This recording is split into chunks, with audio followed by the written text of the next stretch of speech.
यदि मैं आपसे कहूं कि आपकी जिंदगी किसी और ने नहीं बल्कि आपके अपने मन ने गढ़ी है, तो क्या आप इस बात को स्वीकार करेंगे? जरा ठहरिए और गहराई से सोचिए। हर सुबह जब आप उठते हैं, दुनिया वैसी ही होती है जैसी कल थी, लेकिन आपका सोचने का तरीका हर दिन आपकी वास्तविकता को नया आकार देता है। प्रश्न ये है, क्या हम जो सोचते हैं वही हमारी वास्तविकता बन जाता है? उत्तर है हाँ, पर सीधे नहीं, बल्कि एक गहरे क्रम के माध्यम से।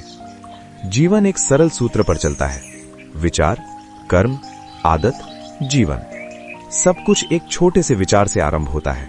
एक क्षणिक सोच जो शायद कुछ ही सेकंड रहती है।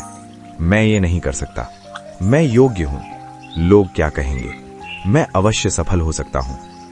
यही छोटे छोटे विचार धीरे धीरे आपके निर्णयों को प्रभावित करते हैं। निर्णय आपके कर्म बनते हैं। दोहराए गए कर्म आपकी आदतें बन जाती हैं और आदतें आपके पूरे जीवन की दिशा तय कर देती हैं। अब प्रश्न उठता है कि क्या केवल सकारात्मक सोच लेने से सब कुछ बदल जाएगा? नहीं, परंतु यदि आपका विश्वास बदल जाए तो सब कुछ बदल सकता है। दुनिया में एक अदृश्य नियम कार्य करता है, विश्वास का नियम। जिस बात को आप सच मान लेते हैं, आपका अवचेतन मन उसे सिद्ध करने में लग जाता है। यदि आप मानते हैं कि आप दुर्भाग्यशाली हैं, तो आपका अवचेतन मन हर असफलता को प्रमाण की तरह सामने लाएगा। यदि आप मानते हैं कि आप सक्षम हैं, तो वही मन हर अवसर को पहचानने लगेगा। आपका अवचेतन मन एक उपजाऊ भूमि की तरह है। जिस प्रकार का बीज आप उसमें बोरेंगे, वैसा ही फल प्राप्त होगा। यदि आप प्रतिदिन स्वयं से कहते हैं, मैं सामान्य हूं, मुझसे कुछ विशेष नहीं होगा, तो आपका मन उसी सामान्य जीवन के रास्ते खोज लेगा। लेकिन यदि आप स्वयं से कहें, मैं सीख रहा हूं, मैं विकसित हो रहा हूं, मैं प्रतिदिन बेहतर बन रहा हूं, तो धीरे धीरे आपका व्यवहार बदलने लगेगा।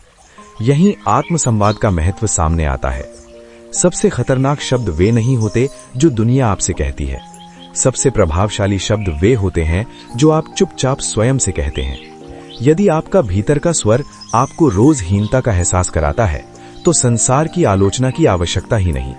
और यदि वही भीतर का स्वर आपको आगे बढ़ने की प्रेरणा देता है, तो दुनिया का कोई संदेह आपको रोक नहीं सकता।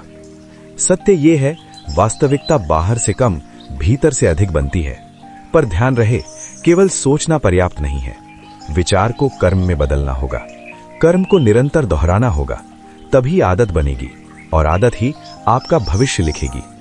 आज आपका जीवन जैसा है, वो बीते हुए दिनों के दोहराए गए विचारों का परिणाम है, और आपका आने वाला कल आज के दोहराए गए विचारों से निर्मित होगा।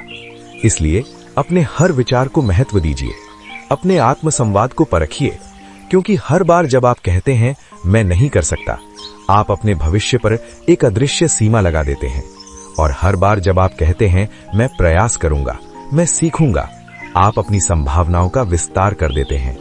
याद रखिए, आपकी सोच सीधे आपकी तकदीर नहीं लिखती, लेकिन आपकी सोच आपको वो व्यक्ति बना देती है जो अपनी तकदीर स्वयं लिख सकता है। इसलिए आज से अपने मन को शिकायत नहीं, दिशा दीजिए। अपने अवचेतन को संदेह नहीं, विश्वास दीजिए। अपने आत्मसंवाद को शत्रु नहीं, मित्र बनाइए। क्योंकि अंततः दुनिया वैसी नहीं होती जैसी दिखाई देती है। दुनिया वैसी होती है जैसी देखने के लिए आपका मन प्रशिक्षित होता है। और यदि आपने अपनी सोच बदल ली, तो केवल दृष्टिकोण ही नहीं, आपकी पूरी वास्तविकता बदल सकती है।